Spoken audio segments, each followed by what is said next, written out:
Good morning, Raptor freaks. Lexiots here. It's Friday, TGIF, and the Raptors are in Portland. They're going to play the Trailblazers tonight, 10 p.m. Eastern. But before that, Raptors 905 will play at 7 o'clock in Long Island against the Nets.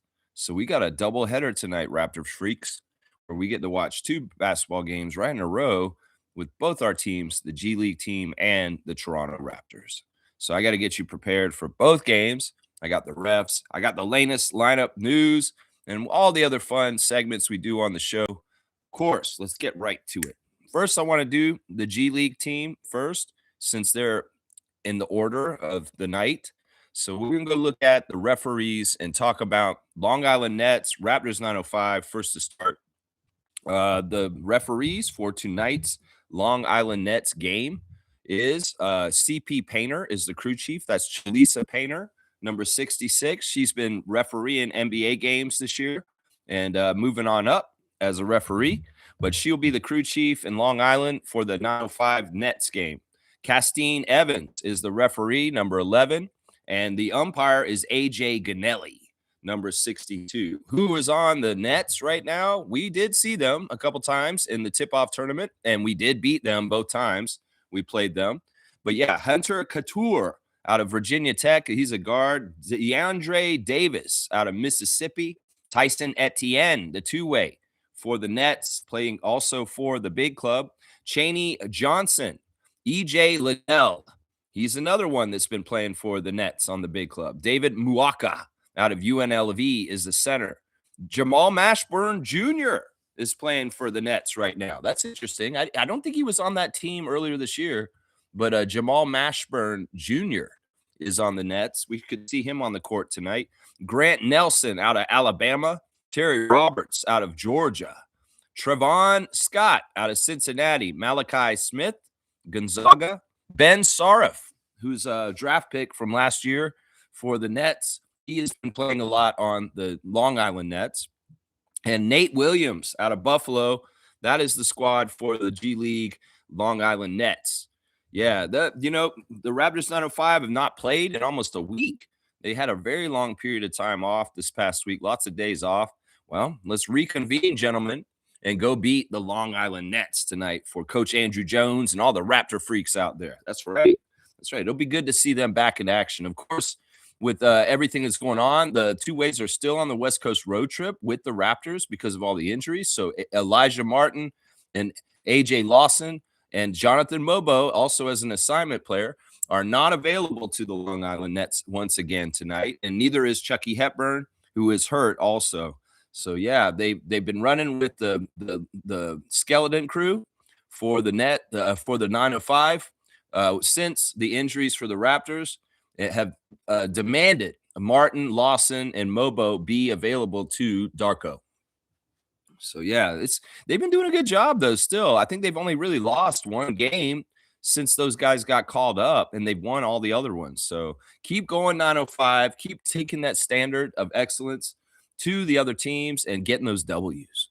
Yeah. All right, let's switch our attention to the enchilada, the big enchilada in Portland. This has been a weird week where it's like we're Miami's shadow. It's so crazy. All three games this week with Golden State, Sacramento, and Portland tonight, they are all second nights of back-to-back for the other teams. And the night before we play them, the Heat play them. So it's like Eric Spoelstra and the Miami Heat been coming into Golden State the night before us, and Sacramento the night before us, and Portland last night, and they're softening up these teams.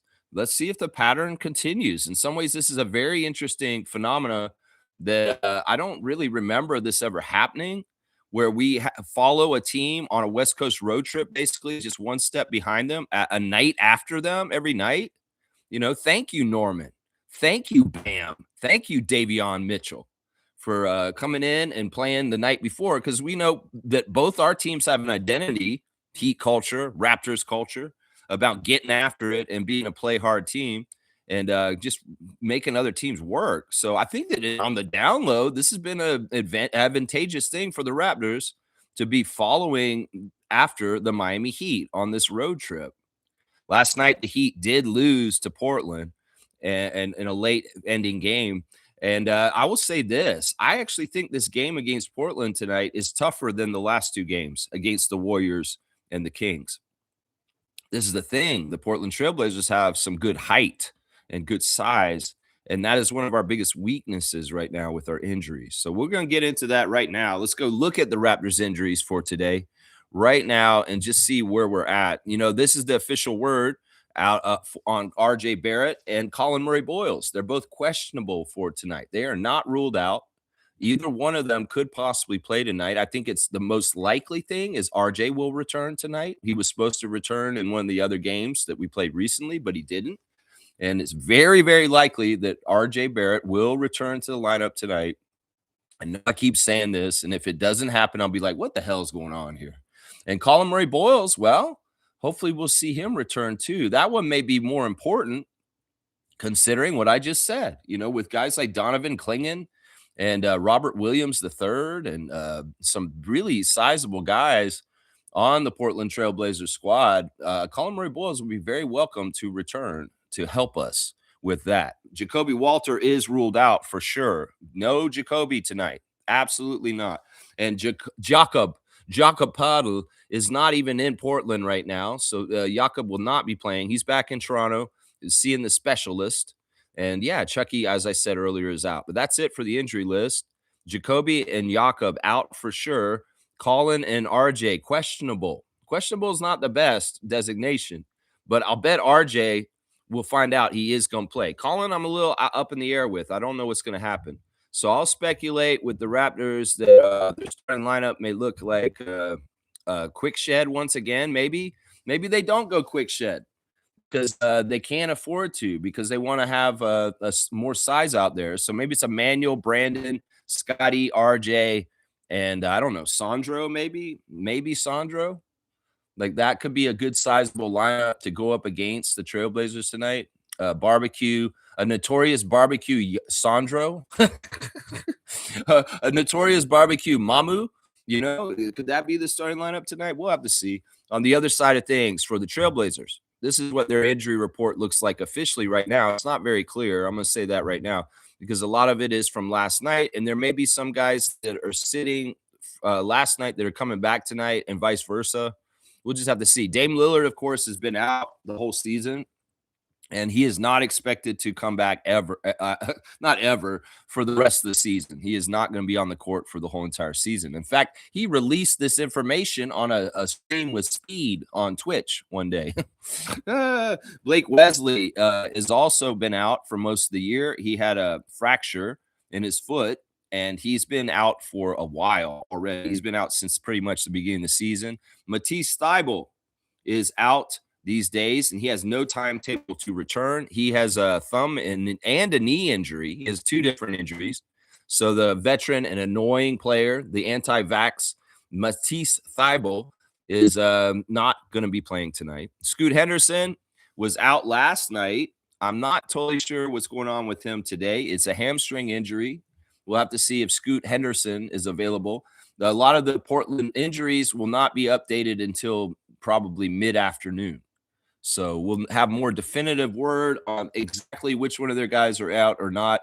We'll have to see. Chris Murray, the other Murray twin, who Keegan was out for the game against the Kings. Well, it looks like it's probably likely that Chris Murray will be out also tonight for the Trailblazers. It's a back injury. He did not play last night. And, well, we'll just have to see. Is it because he rested for a back-to-back to play the second night, kind of like Scoot? We'll have to see. And one of the guys who did play last night, but he's on the injury list this morning, is Denny Avdija. He had a back injury in the game last night, and but the coach, Thiago Splitter, is expecting Denny to play tonight against us. So he is probable, I guess is what they're saying, but he is listed. He is listed. All right, let's see who the Blazers are right now. We did play the Blazers already this year in Toronto, and we beat them. So we can sweep the series if we beat Portland tonight. Drew Holiday is healthy right now, and he should be starting at point guard for them tonight. He did not play against Toronto when they came to Toronto. So this will be an upgrade for them, the leadership of the 2-time champion Drew Holiday. Toumani Camara is this shooting guard. He's quite a talented young player, somebody to be regarded. Jeremy Grant at power forward, a very versatile, talented player with some length. And then Donovan Clingan, the second-year player at center, who's been expanding his game more and more, shooting threes and just being a general big man nuisance. Now, he's a guy I really worry about in the matchup tonight with the personnel we have. It could very well be Clingan's going to see a heavy dose of Mamu, Mobo, and Barnes. We'll have to see. And if Collins out there, he'll probably be muscling him around too. Off the bench, the Trailblazers got guys like this. Caleb Love is the backup point guard. Of course, the great Canadian leaper and athlete Shaedon Sharpe. He's been starting games recently when people have been out. So we will expect to see the great Canadian Shaedon Sharpe in the game tonight against the Toronto Raptors. Sidy Cissoko is also on this team as a big backup big. Robert Williams III, Time Lord, is healthy right now, and he should be on the court tonight. This Portland team has been winning a lot lately. They are actually 14-3 in their last 17 games. So they've won a lot, and they're actually one game above 500 at this point in their season.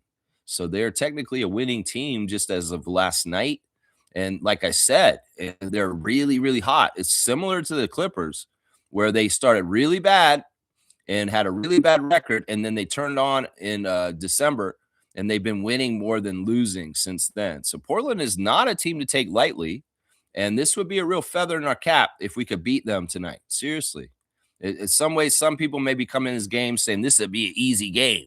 This would be an easy game tonight. No, this is not going to be an easy game tonight. I'm going to tell Raptors fans right now, if you're casual and you don't really keep up with the Raptors like the Raptor freaks do, I'm going to warn you right now, this Trailblazers game is going to be a fight. It's going to be very difficult, and this is going to be a good test for the Raptors on their winning ways and the way to find a way to win in different kinds of games. Rayon Rupert also off the bench for them. The young rookie, Young Hansen, is on the Trailblazers. He hasn't been playing that much lately. So if you're wanting to watch Young Hansen, you probably Cook, Diop, Roof, another backup big for them. They have tons of bigs. Crazy. That's why I'm a little worried about them. They have tons of bigs, so many bigs with Hansen and Robert Williams III and Sissoko and Reith and Clingan and Grant and even Shaedon Sharpe. He's a leaper. He can get up there and get the ball. So yeah, this is a big team, and this will be a big test for us because we're an undersized team right now. We're definitely an undersized team.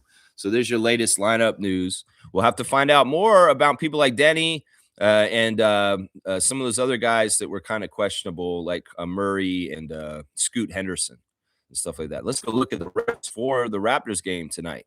In the replay center out of Secaucus, this matters more than ever, seeing as they're wearing headsets again, where the referees on site are actually directly connected to Secaucus and have the voice in their heads. So let's see who the voice in the heads of the refs tonight will be. John Goebel out of Miami, Musa Dagger, and Natalie Sago are the three refs that will be manning the replay center. I wonder how they do that with so many games going on at once. Are they like just sitting with one game while they're on and they switch as the night goes on? I don't know. Either way, it's probably got to be like a lot of headset switching in the New Jersey ref control center. Switching headsets. Oh, we better put on the Toronto Portland headset and listen to what this referee has to say. And he's asking us questions. What do we do? In Portland, we'll have a crew chief tonight. It's the legacy crew chief that James Capers Jr., number 19. We've had James a few times this year already. I think this is the fourth time we'll have him this year. So far, number 19, his 31st season out of Chicago, Illinois. He's the referee that's been in a refereeing as long as the Raptors have been a team. 31 years of Raptors basketball and 31 years of James Capers Jr. So he's ref the whole time the Raps have been around. His favorite movie is Malcolm X. He likes to listen to Jill Scott. His favorite book is the Muhammad Ali autobiography. His favorite meal is lobster roll on Martha's Vineyard. His favorite app is Pandora. He'd like to attend Wimbledon, and he's a very good bid whist player. Very, very good. Yeah, in addition to his experience in the NBA, James Capers spent 6 years as a referee in the CBA, where he officiated 3 finals and 2 all-star games. Yeah, that's how old a ref he is. That man refed in the CBA. And when you ref in the CBA, you've been around. Let's just put it that way. Now, James Capers, as I said, this will be the 4th game that James referees for us. He is the worst ref today for the Raptors, percentage-wise, in all kinds of ways. We won the first 2 games he refed us this year, and we lost the last game. So we're 2-1 this season with James Capers. He has a 44% win percentage with the Raptors over the whole entire franchise existence. And well, what is our team franchise win percentage for the whole time? 47. So he's a bit under that. So he has been a ref in the history of the Raptors that has hurt us because he has a lower winning percentage than our average win percentage as a franchise winning. So, yeah, James Capers is not one of my favorite refs. Let's just put it that way. He does favor the Trailblazers. They have a better record over the 31 years, 45%. It's slight, but 44-45 is the split for the Trailblazers with the crew chief, James Capers Jr. If we're going to go by the crew chiefs this past week of Josh Tiven and Pat Frere, now to James Capers Jr., it's the same pattern. These are referees that will try and hurt the Raptors to lose the game if it's close at the end of the game. And I will say the same thing about James Capers that I said about Pat Frere and Josh Tiven from the games earlier this week. So let's go off the script, Raptors, once again. And if they're going to try and sank us with an L tonight, well, let's make our own destiny. And let's make sure we get that W instead. That's what I'm saying. The second ref for our game tonight is Fantasy Ransom. He's number 70 out of Atlanta, Georgia, in his 8th season. His favorite TV show is 60 Minutes. He likes the movie Enter the Dragon. He listens to The Foreign Exchange. He read the book The Tao of Abundance. He likes to eat hibachi chicken and shrimp. His favorite app is Shazam. He'd most like to visit Cairo, Egypt. His bucket list is to learn how to play the piano, and his hidden talent is public speaking. Yeah. Ransom, the Georgia native, was a standout basketball player at Winston-Salem State University, where he was named the 93-94 Central Intercollegiate Athletic Association Rookie of the Year, and he earned 94-95 All-CIAA honors. He went on to play 2 years at the University of Georgia from 1996 to 1998. So he's a Bulldog. I wonder if he shows favor to Anthony Edwards sometimes in games. But yeah, he's a Georgia Bulldog. Fantasy. We've had Fantasy a few times this year. I remember he was in that game 2 games ago against the Nets because he got in a fight with Jordy. We are 1-2 with Fantasy this year. We've won 1 game and lost 2 games that he's been present so far. We're exactly 500 with our record with him. Exactly the same wins and losses for him over the time. And, well, the Blazers are 42%. So 50-42 for the Raptors with the second ref, Fantasy Ransom. Yeah, Fantasy is a little he goes right in line with James Capers. He's somebody who will screw us over too. He's not a ref that I totally trust either. The last ref is JT Orr. He's a ref I trust. Number 72, 15th season out of Pomona, California. His favorite TV show is Curb Your Enthusiasm. He likes the movie Tombstone. He listens to Pearl Jam, just like Dennis Rodman. And his favorite book is The Outsiders. His favorite meal is homemade biscuits and gravy. He likes to do the Wordle in the morning. He'd most like to visit Glacier National Park. He'd like to start a dog rescue. And his hidden talent is impressionist painting. Yeah. JT Orr, the California native, previously spent more than 10 years as a counselor for young men in foster care and probation systems of Los Angeles County. Yeah, JT's a good dude, man. He's just a good dude. And he is by far the best ref for the Raptors today. We've had him 3 times already this year, and we're 2-1 when JT Orr is present. And we win 58% of our games in the history of the Raptors and JT Orr being at the same arena. Meanwhile, the Blazers win 49% of their games. So 58-49 for the Raptors with the third ref, probation supervisor, JT Orr. Yeah, it's a weird crew. In some ways, JT is honestly like the one that I like the best. Fantasy and James are sus. Let's just put it that way. Those are suspicious refs against the Raptors at times. So we're going to watch them real close, and hopefully the whistle will be fairer than it has been this week, because the Raptors on the West Coast have not gotten a fair shake with the referees. That's just the truth. And either way, it doesn't matter if we're still winning, right? That's the whole goal. It's like, hey, we'll go right through it and we'll win games anyway, right? Right. I'm going to take a water break for a second. I don't know why. All right, let me get into the chat and see what you guys are saying this morning. Of course, we're going to start off with the wisdom from the Commissioner of Fun, Trevor J. Good morning, Trevor. How are you? He's saying, pray not only because you need something, but because you're grateful and thankful to God for what he allowed you to have in your life. Man, I do this almost every day. I do. I pretty much am doing this every day now. I have been doing prayer a lot, and especially on game day. I have a game day prayer that I do for sure. And it is, and maybe it's not working so well because I often pray for no injuries. I don't even pray necessarily for the Raptors to win, but I just pray that nobody gets hurt on the basketball court. And that goes for both teams because I don't want to see anybody on either team get hurt. And I actually say it for the whole association. I say, dear God, please don't let it, don't let, you want, God, I'm going to do my prayer right now.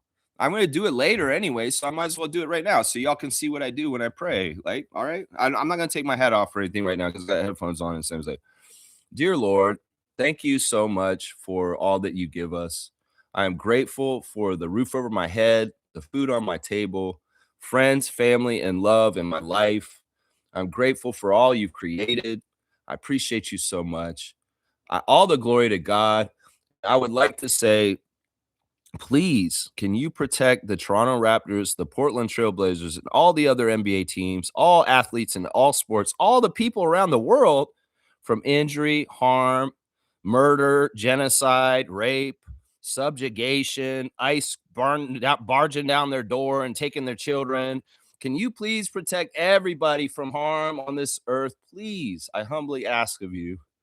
And I just appreciate you so much. I have so much to be grateful for.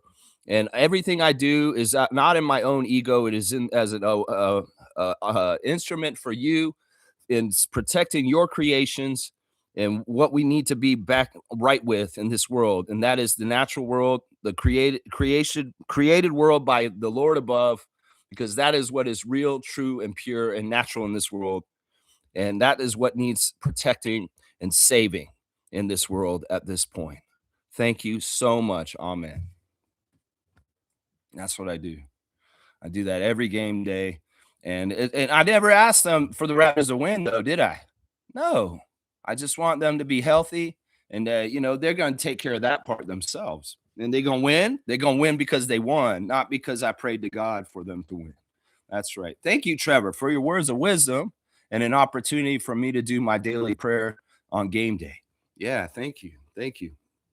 All right, Trevor's saying happy game day and beat Portland Trailblazers. They're on back-to-back, beat Miami last night. Yeah, thank you, Miami, for softening up teams this week. Thank you. Thank you, Eric Spoelstra. And, it matters that it's the Heat, right?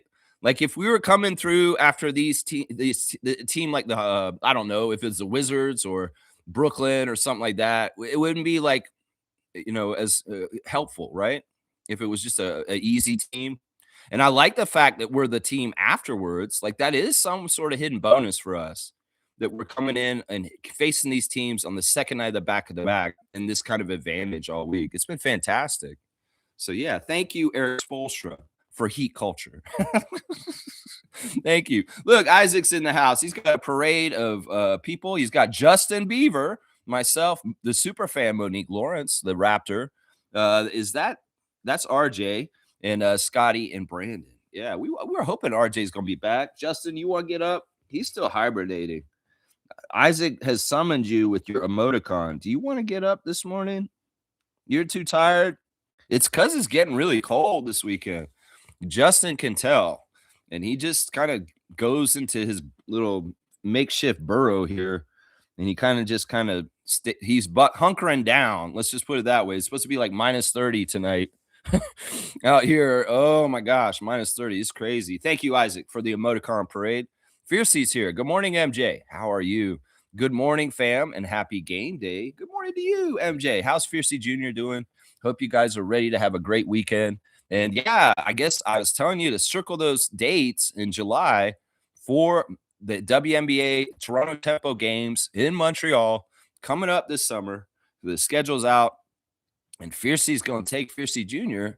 to a WNBA game this summer and see the Toronto Tempo play one of those games in Montreal. That'd be fun. That's going to be so much fun to be able to go to a WNBA game in Canada, not just in Toronto, but in Montreal and Vancouver this summer. It's going to be fantastic. Fiercey, we love you, and thank you for being in the chat once again. What the hell? How come they have so many bigs? Yeah, why do they have so many bigs? Why does Portland have so many bigs? I don't know. Maybe that's just the roster design. Maybe there's an antidote for a huge, massive lineup of Klingon and Time Lord and all these guys. Maybe we just run them around in circles. Maybe we just do the Muggsy Bogues. Yeah, you're big, you're slow. We're going to run around on you and get you all tired out with your big, long legs. Yeah, we're going to make you run, big man. And what are you going to be, huffing and puffing? The Raptors won't slow down. They're too quick. I don't know. Maybe that's a good ploy to use tonight against the massive lineup of the Trailblazers. Yeah, that's pretty big, man. It's a pretty big team. Kareem Thomas is here. Good morning to Kareem. Scoot Henderson has elite burst, elite hops, elite confidence, and a YMCA jumper. All right, you want a dunk champion coming in. And Duncan, I think in some ways like Scoot Henderson. That was a pretty good dunk there, Kareem. Pretty good dunk right there. So good. So good. This man was supposed to be on a par with Wemby. You guys were lying to us. That's right. 118. You got the Anthony Parker 18, man. You got the 18. Yeah, wow. That was a good one. Fiercely saying that's that new thing. The referee is being wired to Secaucus. I'm uneasy about it. Hit jobs can be easily maneuvered. Yeah, I can see this. I mean, we may get some sort of weird incident at some point where there's a dispute between the Secaucus head office and the referees on site. Like, seriously, what if the ref that's in Secaucus tells the ref on site to do something and they don't want to do it? Could they like get all mad? Could there be like some sort of scandal or something like that? I don't know.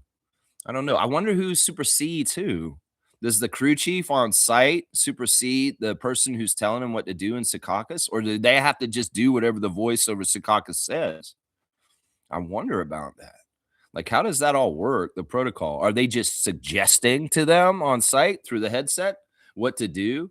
You know, you're right, Fiercey. It is smacking of further manipulation. They're saying that they want them to be mic'd up for expediting the game and making it move faster instead of rocking all over to the sideline and standing there with the headphones, putting them on then and talking to them then. If they can talk to them during the game, yeah, that's fishy. In some ways, that's a little kind of like concerning, just in case like somebody's in the calling saying, yeah, don't call a foul. It's Scotty. You know, something like that. You know, this kind of stuff going on. Is that what they're saying to them from New Jersey? It's the Raptors. Don't call them any fouls. If they call a foul, it's side out. It's not at the free throw line. You know, I don't know. They used to give them bulletin points, and that's all they needed to know what to do to rig the games. Now they're going to rig the game during the game on the moment because they can actually get to them and communicate to them like that. I don't know. I don't trust it either. I feel like if it is beneficial and we see better officiating because of it, okay, it's working. But if there is a door, an opportunity for more ref manipulation with that communication. Yeah, you're exactly right. So I'm a little wary of it, but like everything, we got to see how it works and see if it is in the benefit and it's a positive and it's actually a good thing for the game, or maybe there is some weird, messed up new level of controlling games in certain ways. Either way, the Raptors are above it. We're going to try and do things the way we do it. And we're going to beat them anyway and get that W. That's right. Because Scotty's evolving and he's becoming the most powerful player he can be more and more every day.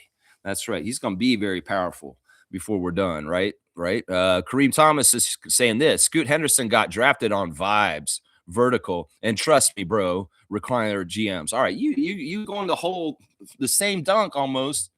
But there's a little bit of artistry there, a little bit more of artistry. I like that you say he got drafted on vibes and vert. Scoot Anderson got drafted on Vibes and Vert. That's hilarious. And trust me, bro.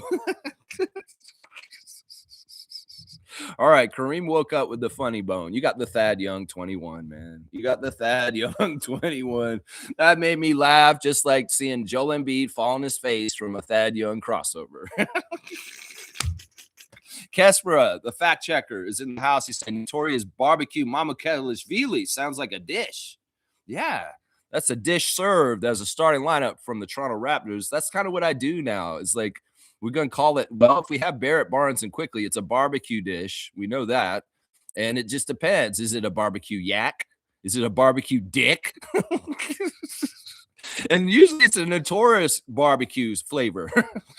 It's notorious barbecue sauce. That's right. Notorious. Yeah, I love it. I love that way of naming it. I feel like there's vibes and everything's so light and fun with the Raptors right now. Like, this truly is a heyday for Raptors. And I feel like Raptors fans need to echo and mirror this because, these team photos are not common, guys. The way after they win and they all get together and they smile and they do these pictures, and in some ways it seems like they're looking forward to it and demanding it. Like, if we win, we're taking the picture. It's almost like it's a procedure. Somebody gets the chain, Darko yells and acts like he's hitting people and runs around, and then he goes and does his interview, and these guys all crowd together and get their photo done. It's awesome because most of the time, these dudes are not trying to hang around after the game. They're getting dressed and getting out of there, right? Especially at home when they can go home quick. But on the road, maybe they're going to hang around a little bit. But still, that shows a lot of unity, a lot of fun. And I have to say, I've found myself in recent weeks with the team victory photos, analyzing the faces of each player. And like, I have to say, Jacoby, you had a weird face on one of the pictures this week. He was like, it's so crazy. I'm like looking at Jacoby's face. And I'm like, what is Jacoby doing in this picture, in this team victory photo? Like, what are you doing, Jacoby Walter? He's like this or something. It's hilarious, man. And they all kind of have their same thing that they do. Like, Grady's doing his pose, which is becoming very iconic now. And Jameson's doing it on the other side. And Shed's doing like a Tiger Woods like victory fist. Like, Tiger used to sink the putt and he'd go like this. And Shed's like, he's like, it's awesome, man. And Quickly's always like doing shit like that. And RJ's always so cool in the picture too. And Scotty's usually got a big cheesy smile. He's just like so happy. So yeah, you guys, come on, man. Bask in the vibes. Bask in the good stuff. Just enjoy this. Don't be killjoys. Don't be negative people in Raptors Nation, man. Just go for the ride. We're winning. We're having fun. This is what it's supposed to be about. It's sports. You're a fan. You're supposed to have fun. You're supposed to enjoy it. If you're not enjoying the season, something's wrong. Let's just put it that way. If you're some sort of fan that's just like, the team, they make me so mad. I'm like, why are you mad at them? Like, what is wrong with you? I'm mad at Bobby because he won't get a center. What is wrong with you? Shut up. That's like, I'm just saying the vibes are so good. They're so good. Notorious barbecue Mama Kelishvili. That's right. This is so good, man. Fiercely saying this. Canadian content number one, Joe Mazzulla's brother was hired. Yeah, this is crazy, man. Joe Mazzulla's brother was hired as the Ottawa Blackjacks' new head coach in the CBL. That's crazy. That's pretty cool, man. That's pretty cool. I mean, in some ways, I don't know how y'all feel. We got our CBL allegiances on this channel. I'm Scarborough Shooting Stars all the way. We got some Montreal Alliance fans. We got some fans of the teams out west, Calgary Surge, and different teams. Well, we do have Blackjacks fans here. Isaac and Fiercey have gone to Ottawa Blackjacks CBL games. And, well, now their coach is going to be the brother of the Boston Celtics coach, Justin Mazzulla. Yeah, that's crazy, man. I don't know. You're kind of like, I know. Maybe he's crazy. Maybe he's a fanatical coach like Joe Mazzulla. Maybe it's a good thing for Ottawa Blackjacks. I know. You're kind of like, it's Justin Mazzulla. What? Well, we'll just have to see. Just have to see how he does for that CBL franchise. Yeah, it's interesting. Number two, she has 2 points here. Lugetz, Chris Boucher, and Benedict Mathurin will receive an award for their resilience by Gala Dynasty Organization, who recognize Quebec's Black community excellence. This is fantastic. Of course, the having both Mathurin and Dort in the finals last year, two North Montreal products, really put that region on the map as a basketball hotbed, because it's like, whoa, wait, there's two prominent players in this finals on both teams that come from the same place like that. And Chris is from the same place too. Yeah, this is awesome.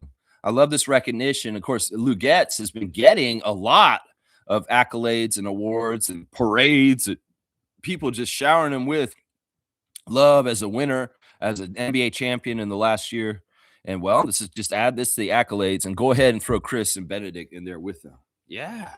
This is awesome for yourself. I love hearing this. HC is here, the undefeated. Well, the one defeated. I'll call you the one defeated. The one defeated. Rise and shine. HC saying, let's get up. Let's go. And Randolph loved my prayer on the show this morning. He's saying, amen. Yeah, amen. Yeah. I mean, guys, I'm telling you, I didn't start praying like this until like in the last couple of years. And it really is a huge, heavy influence of Randolph and Trevor, it being around my life. Because I've really been a secular person. When I was a child, I never went to church.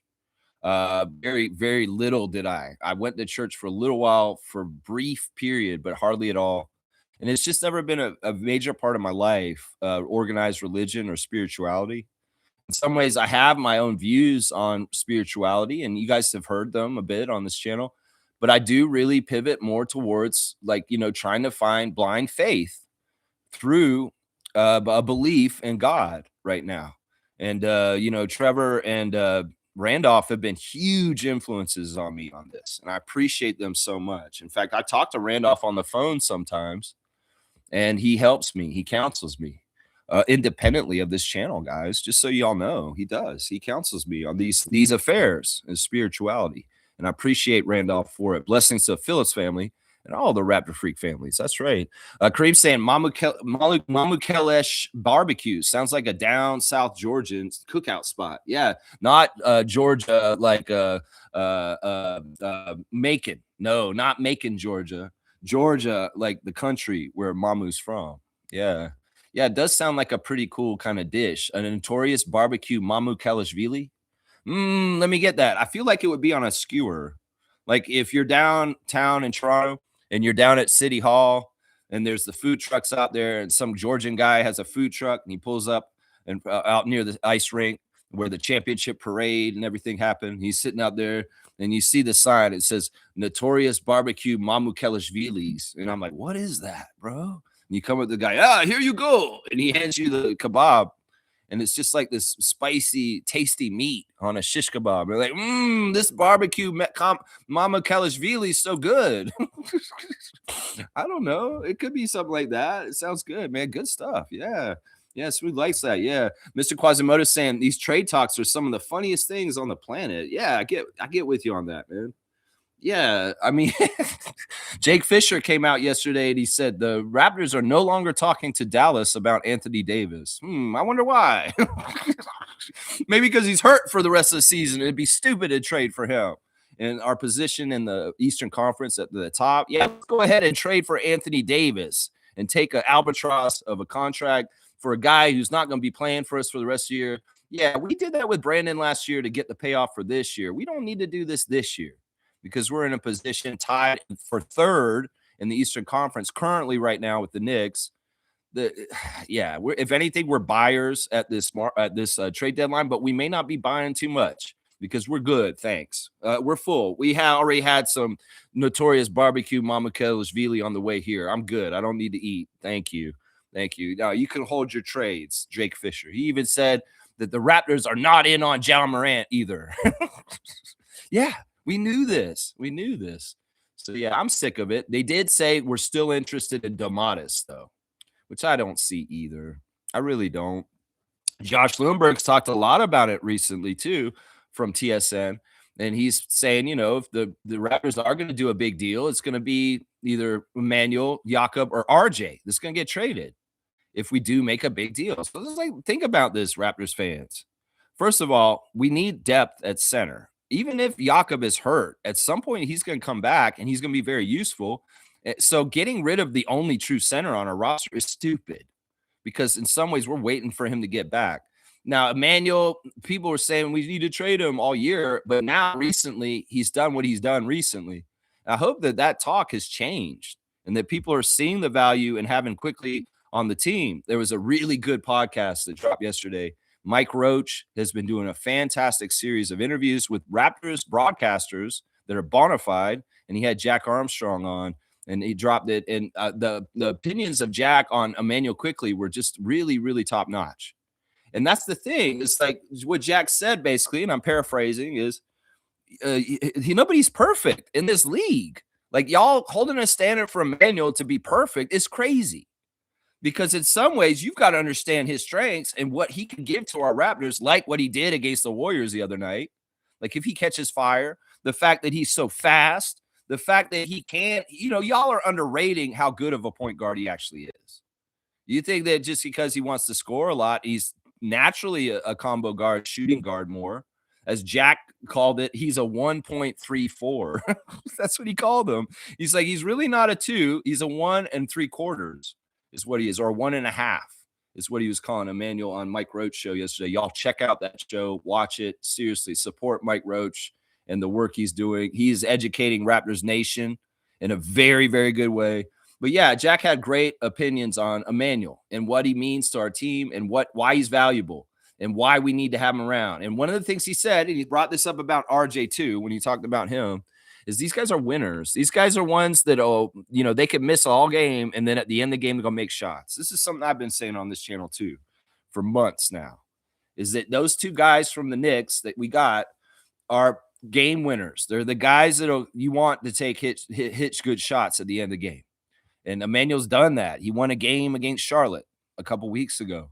So the proof is there, Raptors fans. The money for Emmanuel gets better. It ages well as time goes on. Just trust me. The contract may have looked crazy last summer, and people look at it and be like, why did they do that? Oh, no. But seriously, in some ways, Bobby's locking these contracts down with Scotty and Emmanuel and Jakob because the money's going to change. And he's getting them locked in at these lower rates now because the rates are going to get crazier and go higher. So it's smart. It's not stupid to get Emmanuel locked in on this contract with the extension he got last summer. It's really smart because the numbers are going to change. And in some ways, we're going to be lucky or happy that we locked him in at that rate. And it's going to age so well. And yeah, we don't need to talk about why we don't need to trade RJ Barrett.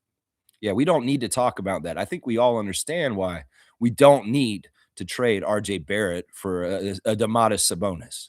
No, we don't. We don't. This shit is funny, Mr. Quasimodo. In some ways, Fred dropped a new episode of Unguarded yesterday. He talked about the trade deadline extensively. Fred VanVleet, episode 7 of Unguarded, dropped yesterday. Man, there was a lot of good content that came out yesterday between Mike Roach and Fred. And, Fred being the president of the Players Association, he has to walk a line about talking about it. But, yeah, he talked very in depth about the trade deadline. He talked about it, dealing with it on the Raptors when he was on our team. And whether it affected players. And he said, yeah, it does. This time of year is very difficult for players because in some ways, some of them are in the back of their heads thinking, I could get traded and I have to pack up my family all of a sudden in the middle of the season and go to another city. And that's not easy. In some ways, this is a very stressful time for the players. And Fred let it be known. Fred said this, though, and this is the thing that we need to remember about our team right now. If you're winning, you're pretty good. You don't need to worry about the trade deadline.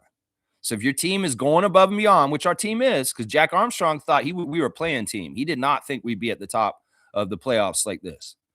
You should usually not have to worry about if you're winning, if you're successful as a team. And I could say the Raptors are very successful this year. So the trade deadline is not something that is really realistic for us. And this is gaslighting. Everybody talking about trade deadline, this and that with the Raptors is absolutely full of shit. Because once again, you can honestly say that saying works. If it ain't broke, don't fix it. And the team's working fine. The team's excelling even with injuries. Why would you trade anybody right now? I mean, we can think about this logically and understand, once again, the trade deadline is weaponized by the media and other teams to try and cause confusion, maybe even break vibes on teams and make teams maybe turn on each other. because, they want to instill a scarcity mindset and think, oh, if it's not me, I'm not going to get the spot. I might get traded. Yeah. This is what we got to understand. And Fred said this too. He's like, this thing has gotten way out of control and it's way bigger than it used to be. And a lot of it is Twitter. A lot of it is social media. A lot of it is just content. It's so many different people making shit and putting it out there. And a lot of it's just fucking noise and bullshit. Yeah. Yeah. Check out the new Unguarded podcast with Fred. He talks on a lot of subjects. He talks about AI and maybe what's going to happen with the job market and robots. He talks about Elon Musk on his channel yesterday. He talks about a lot. And he had some very interesting ideas. What he said about Elon was really interesting. He said, I just hope Elon's a good person, because if he's a bad person, we may be screwed. That's what he's kind of saying right there.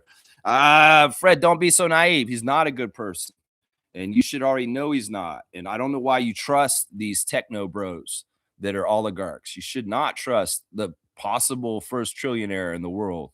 Seriously, that right there should make you pause and think you shouldn't trust him right there. Yeah. Let's see. Kareem's got all kinds of emoticons. I love it. The prayer. I love that, man. Yeah.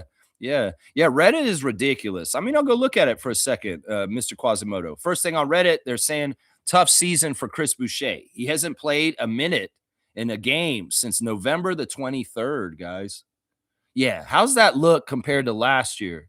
It wasn't until this part of the season right now that Chris started getting benched by the Raptors. He played pretty much every game or most games for the big first half of the year for 50 games, and then we shut him down and didn't play him for the rest of the year. Look, he got shut down November 23rd in the season. He hasn't played a single minute for the Celtics since then. And everybody's like, free Chris Boucher last year. Well, are you saying the same thing to Joe Mazzulla now? You should. He is a Canadian guy. We love our guy, our Slim Duck. And that's how it goes, y'all. Y'all thought Darko was mean to him? Look what the Celtics are doing to him right now. The man has not played since November 23rd. It's sad, man. Now he's pivoting straight up to community work, and he's out there in the community representing the Boston Celtics. They don't deserve him doing that. Yeah, here on Reddit, there's a Sam Amick talking about the Sabonis thing with Toronto and all this kind of stuff. Yeah, whatever, man. It's like, that's not going to happen. If Bobby trades to get Domantas Sabonis, I think that money isn't worth it. So it's whatever, man. It's whatever. Let's see. What else? Is there more trade rumors I should make fun of right here? See, part of it is that people think that Domantas might be coming to us because there's a footage of him embracing Darko after the game and having a laugh and smiling. This is so stupid. People read into stuff. Like they thought Trae Young was coming to the Raptors because Scottie and him were palling around after the game. When we played the Hawks, those two games. It's like, oh, Scotty's loves Trae, and he's hanging out with Trae. Trae Young to the Raptors confirmed. It's so stupid. Don't you understand that all the European people that play in the NBA are connected because they played against each other and coached against each other and stuff in Europe? And that Sabonis is somebody that Darko knows from over there, from Lithuania, and he's from Serbia, and that it's just the European community has a lot of ties. Don't people realize this? It's not because Darko is a familiarity with Domantas Sabonis that Domantas Sabonis confirmed to Toronto. It's stupid, man. It's so dumb. You're right, Mr. Quasimodo. Reddit's ridiculous and funny. In some ways, it's like a parody site at this point. It really is like that, man. Smooth saying this. Good morning, Smooth. Portland has a really good young team. They're going to be upper echelon team very soon. Yeah, they're not to be taken lightly. In some ways, Portland is echoing Charlotte and Washington on the East Coast. These are young, promising cores that have gotten a lot of good lottery picks over the years. And maybe, well, they're finally going to be good because they're getting somewhere with some nucleus, or the coach is good all of a sudden, like Charles Lee. And it seems like Splitter's doing a better job than Chauncey. I'm just saying, Portland might have got done a favor by the FBI. Let's just say that. I don't know, man. Seriously. They're like the Raptors in the West. No, I wouldn't even say that. They're not on our level yet. They're more like Hornets right now.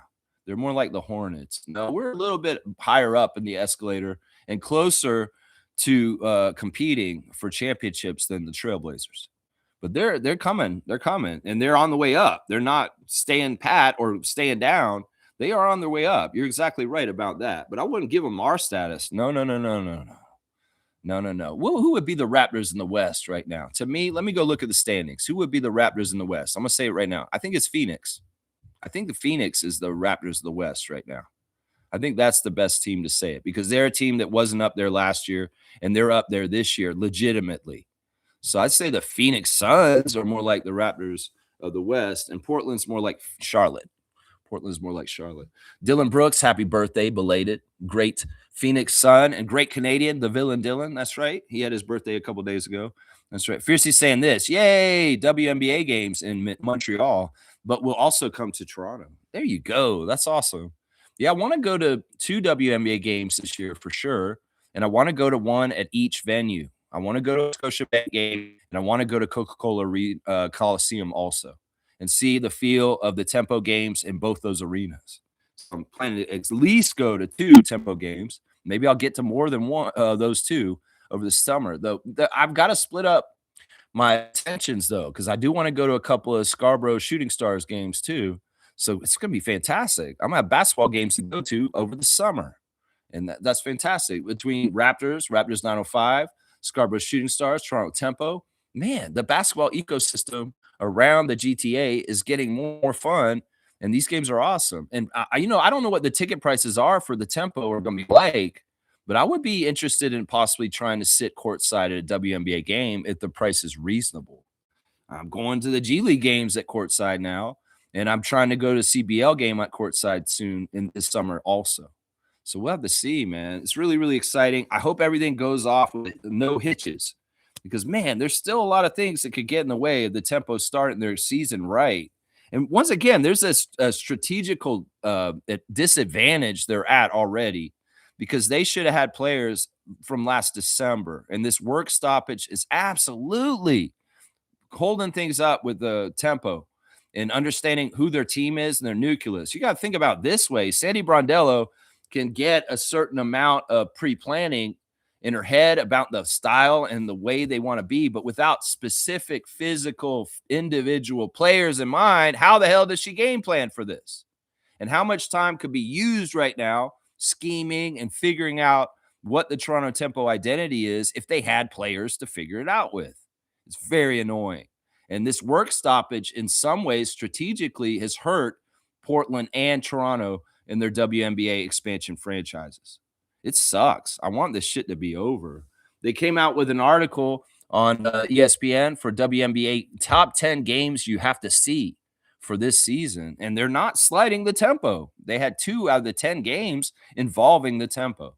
The first game against Portland Fire, Toronto Tempo, the 2 expansion teams, is one of the 10 games, must-see games in WNBA season coming up. And then the second game the Tempo were involved in is the return of Sandy Brondello to New York to play her former team last year, the New York Liberty. These are games that are must-watch in the WNBA season coming up. 2 of the top 10 are Toronto Tempo games, which is very interesting. I like that. That we get that kind of love. That's right. Shaq Lindsay saying, why is Portland hoarding all the centers? Can they lend us one? I know. They've been a team that's done this historically for a long time. It's kind of like the Raptors. We have an identity of having scrappy, stealing, kind of hard work, winner kind of players. Like we have an identity, a template of player. Well, the Trailblazers template for a long time. Honestly, we could go all the way back to Rasheed Wallace and Brian Grant and teams like that from like the Damon Stoudemire and Isaiah Ryder years. They've always had a very tall front line in Portland as basically an identity for the franchise and how they like to build their team. So this has kind of been a Portland identity for a long time, not anytime just recently, that they're usually stacked with size and height. So this will be a good test tonight. Like I said, I think this game tonight is going to be tougher than the Warriors and the Kings game for sure. And the Raptors will have, at least they're having a day of rest and they can come in and beat them with no back-to-back involved.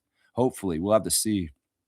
Kesper is saying, Scoot, I just enjoy the food. Henderson. All right, you want one of this? You want some of that too? You want some of that too? All right, you're getting a dunk, Kesper. You're getting a Kareem Thomas style dunk right here. because you're just dunking on you're dunking on Scoot, which I love. I love that. I was so annoyed with the Scoot Henderson hype that summer alongside Wemby because I saw it the whole time. I was like, they're gaslighting us. Scoot Henderson's not that good. Like, seriously, just because he had these big, huge arms, like he's a He-Man figure, you think he's like something like so all that? No, I can see Wemby. Wemby's an alien. Wemby's 7'5". That's a sure thing. But Scoot Henderson, there's nothing sure about that guy. Like, what the hell? Y'all thought he was like on par with him? That was total gaslighting. In some ways, that was some screwed up shit. And they did mind games on Portland Trailblazers to take Scoot Henderson. Michael Jordan knew better, didn't he? Yeah, he did. Brandon Miller going to Charlotte Hornets at the second pick and Scoot going third to Portland. You got the Colin Murray-Boyles 12, Kespra, on the dunk charts now. You got that Colin Murray-Boyles 12. That's right. Stargate is in the house. Good morning, Raptor Freak family. Good morning to you, Stargate. The man that escaped the machine. That's right. Randolph is saying this next. He's saying, game day blessings, beloved Raptors Freaks family. When others get shaky and unstable, you remain focused. Progressive and stable. Yeah, this is going to be a trait that some of us in the community and in society that are good, and when the shit hits the fan, when things are a little bit chaotic, when things are a little bit all over the place and a little bit hard to figure out, leadership is going to rise up from different people. In some ways, I'm one of those kind of leaders. And I'm a little bit ahead because I'm starting to warn you guys about some of the stuff that could be possibly coming. And in some ways, when that kind of stuff happens, we can't all be the crazy person running around screaming, ah, like this. Some of us need to be calm. And some of us need to have leadership in that moment and help direct other people in the best next move. And this is something it's part of my human design. I'm really good at this. And it's something that I'm totally ready to jump into when the time is right for that. And there's going to be a lot of small scale leaders around the communities in the world for any kind of economic shakedowns or weirdness that's going to happen in the near future, where we're really going to have to be organized and bonded together. There's a lot of really good leadership in Minneapolis right now, a lot of good grassroots leadership. And they're not talking about this. There's so many ordinary citizens that are taking part in the resistance against ICE in Minnesota right now. And they really have bonded and figured out good systems that are working really well. In fact, it's actually really inspiring because this is the front line of the resistance against the fascism of the MAGA right now in the United States is what's happening in Minnesota. And what happens there is very important for the whole country. If Minnesota does this right, they can win the first battle. It will really be a big blow to the whole MAGA movement and the fascism they're trying to install in the U.S. government right now. So all the power to the grassroots leadership and movement that is going on with the community in Minneapolis, because there's a lot of unsung new leaders that are emerging, and they're very powerful to be able to help the community resist the really crazy stuff that's going on there right now. So yeah, this is important. In some ways, we can't all be crazy when things are crazy and be we need to have clear heads. We need good leadership. We need people that have the right ideas and the right strategies for dealing with different things. And they're finding this like crazy. Somebody went there to see it, an author, and they were talking about all the positive things they're seeing, and they actually feel inspired that we can handle whatever's coming at us, possibly from the U.S. government right now. So it's fantastic. It's really, really showing good signs of positivity, and they're doing it today. They're out today. They're walking off the jobs, and there's going to be tons of people out in the freezing cold out. And that's how much they care about it. You think that they could pay people to be out there in minus 25 degrees weather? Do you think that the mass media in the United States is going to show this? No, because they're in the pocket of the corporate oligarchs, and they want Donald Trump to win and do all this other stuff. So they're not telling the truth to the American people at this point.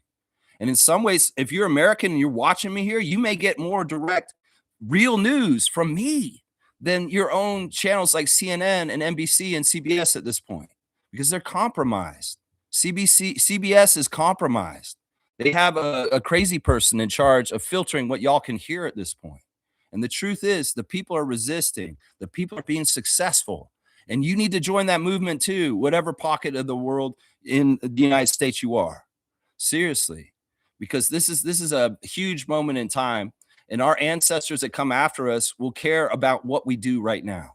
And if you don't do it right now, you could set up the generations in your family coming up after you for lives that they really don't deserve, that are not free, and the life of, to pursue happiness and everything the US says on the Statue of Liberty. That shit's all going out the window right now.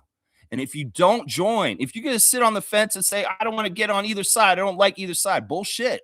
This is either fascism or freedom. And either you're going to be on freedom's side, or you're going to be on the fascist side, and you'll be on the Nazi side, and you'll be on the side that makes the world worse. And in some ways, the people in your family that come after you will wish that you were better than a coward that you are now. So you decide where you stand. If you don't want to get involved, okay. But you're in some ways allowing this to come if you don't. If you can help in any little way, even if you're just showing support in the ways that you can for the side that's resisting, that helps. So I know you got different people have different things they can lose. And in some ways, I don't have a whole lot to lose. And that's why I dare to say the things I say on this channel. But I know a lot of people could lose stuff. So, you know, that's the thing. Do what you can. And seriously, you can't sideline on this. Fred said, on his podcast, say they both want you to decide. You got to be on either side. Fred, it's not that simple. It's not that simple. Either you're for Trump and fascism, or you're against it. And Freddie, I know you're against it deep down inside, and you won't say it on your podcast because you're worried about losing subscribers and shit. I'm not worried about that. If somebody turned off my stream just because I'm talking about what I'm talking about now, so be it. I don't care. I got to say what I have to say in truth about the situation, because in some ways communications are muddled and they're absolutely sold out and bootlicking at this point. And we need more people actually speaking the truth on what's happening. And Minneapolis is going to come out like crazy today. And y'all may not see very, very much coverage about it on mainstream media at all. Seriously, you may not at this point. And that's how dictatorships work. They do not show you the truth, and they want you to believe their truth. And that's what's going on in the States right now. Blessings to the Phillips family, all the Raptor Freak families. When it's time, stay stable and ready and show good leadership in the way you can. That's what I would say. Yeah, Fiercely saying this. Scoot Henderson is a fraud. To think Dame allegedly felt threatened and wanted out just to come back. That's not why Dame left. That narrative that he got left because of Scoot is horse crap. That wasn't why Dame left. Dame bought the line that he needed to go chase a ring. That's why he left. It never had anything to do with Scoot Henderson. Come on, man. Scoot Henderson was never, ever going to be a threat to Damian Lillard and his legacy with the Portland Trailblazers and everything he's done for that team. Never, ever going to be a threat. The reason why Dame left is because everybody kept telling him, you need to try and win a ring. You're nobody, and you can win a ring if you join up with Giannis. That's why he left. That's it right there. Fiercely saying the famous Darko line after a win. Let's go. Love our coach. That's right. When he runs into the locker room with the chain and he daps everybody and he's like just so crazy and yelling. That's how he is. He's that kind of energy around the team. They say that in the interviews all the time. The Raptors saying, yeah, Darko, every day he brings that energy. That's what they're talking about. That's what we're talking about. Enthusiasm. That's right. Correction. It's the let's fucking go. Let's fucking go. He's crazy, man. He's a wild man. He's crazy. Fiercely saying, shoot, I almost misspelled coach to something else. Fiercely saying, Kareem, you're right. I forgot the F word. Okay, yeah. Breadstick is here. Good morning, Breadstick. Thank you for the subscription. Quickly is a super good player. I'm tired of people saying trade him because they don't see his talent and value. Yeah. You know, in some ways, look, we could look at Quickly in the archetype of a high usage guy that may not shoot very good percentage sometimes.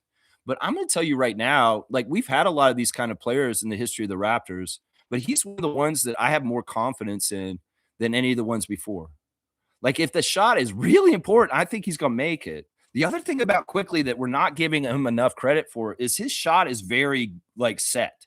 You know, when he has his feet like that little just slightly off each other and they're set, when he gets his feet set like exactly right on the 3-point line and he takes that push shot, that shot that he pushes this way with, he's really money. Because I could tell when he's going to make those shots against Golden State, he's going to make them. Because his form and his footwork and the way he set his feet off his shot was like, oh, he's making that. Because you can tell sometimes with jump shooters like that because they put in the work and they have the form and they have the confidence. That's the other thing. Emmanuel has an extreme confidence. And we don't want anybody who's kind of I don't know if I can do this, kind of like Grady's energy right now. We need a guy who's like, I will do this. I can make this, and I will. And even the guy who's going to shut out all this stupid noise that Breadstick's talking about right now and still go out there and say, I'm above this. I don't even hear it. In some ways, I'm Emmanuel Quickly. I have my reality, and Raptors Nation can have their reality. But you know what? My coach is coming into interviews and putting back questions from reporters saying, "What's wrong with Emmanuel Quickly right now?" I don't know, Michael Grange. Nothing's wrong with my Emmanuel Quickly. He's playing. He misses shots. Who cares? He's doing good. That's what he's been saying all season. But these people manufacture problems for Emmanuel, saying, "Oh, Emmanuel's this, Emmanuel's that." I think it's Knicks Nation saying this bullshit. "Oh, Emmanuel, he's like not shooting well. Raptors, you should trade him." This is the energy that comes at us is like that, Breadstick. And it's like Darko the whole season said there's nothing wrong with Emmanuel. He's playing great. We've enjoyed him all year. So I don't know. We could listen to jabronis. We could listen to trolls online. We could listen to the coach and his assessment of what his point guard is doing this year. I mean, let's go ask Bobby. Bobby, what do you think about Emmanuel? Man, Emmanuel has been shooting so well lately. In some ways, I really appreciate that he's pivoted to try and learn being a traditional point guard more this year. Maybe Bobby's saying that. Who knows what Bobby's saying, who knows what Bobby's saying? Those are the people that matter, right? Right, Breadstick? Thank you. I enjoy breadsticks, even though I'm gluten-free, man. Fierce is saying this. ESPN put out a report that Jeannie Buss was trying to trade LeBron and did not appreciate the narrative. He chose them as opposed to them picking him. Dumpster fire, and I love it. Yeah, that article, I read it too. It's out on ESPN. It's a long article. It's about the destruction of the Buss family and the Lakers and Jeannie Buss. And it's such a mess. It's such a mess. Everything that Dr. Jerry Buss wanted for his family and the Lakers did not happen after he died.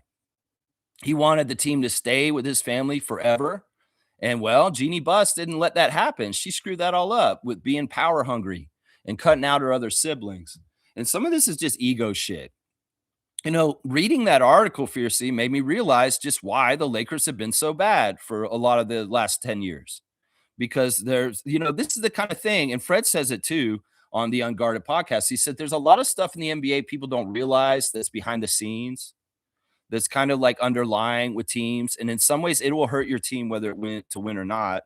And it's toxicness. It's kind of like situations that aren't good. And the Lakers ownership situation with Jeannie Buss and all this stuff happened there definitely manifested into the Lakers having some very piss poor years because the leadership was all power struggle and all kinds of confusion. And, just the whole thing you're just saying about the whole idea of whether LeBron chose the Lakers or they picked him, like that is an ego struggle. And it's absolutely not important. And it's stupid. It's stupid. I mean, I think that it's funny because she did try to trade him. She did want him off the team in recent years. And well, he's still there. So, man, that's part of the Lakers dumpster fire. That's the iceberg that was under the water that we didn't see. Is in that article on ESPN that's come out in the last days, about the Buss dynasty and how they lost ownership of the team to Mark Walter. So it's a crazy article. It's very long. In some ways, it's kind of boring and stupid. And it's only so much you can hear about like power plays and stuff like that. But yeah, LeBron's part in it is very interesting. And he seems like his response now is like he's above it. He doesn't care. I don't care what they said in that article. I'm just playing my career and I'm doing what I'm doing. I don't care.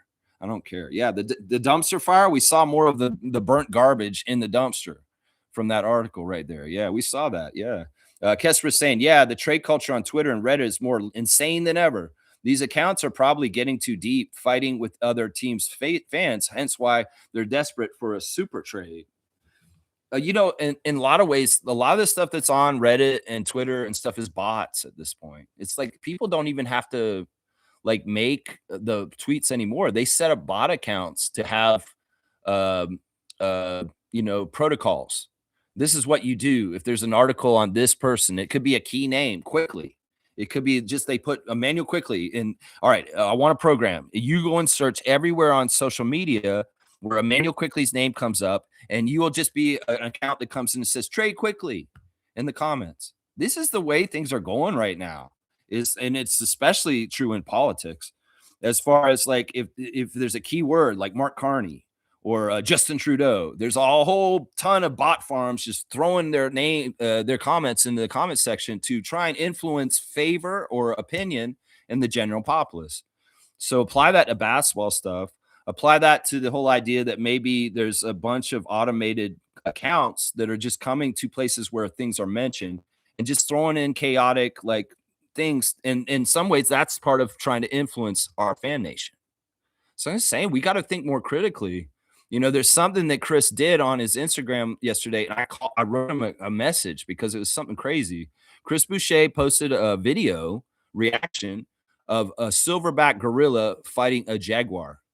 Now, it's obvious to me in the footage, it's an AI made footage. It's not a natural event that happened where a silverback gorilla beat up a jaguar.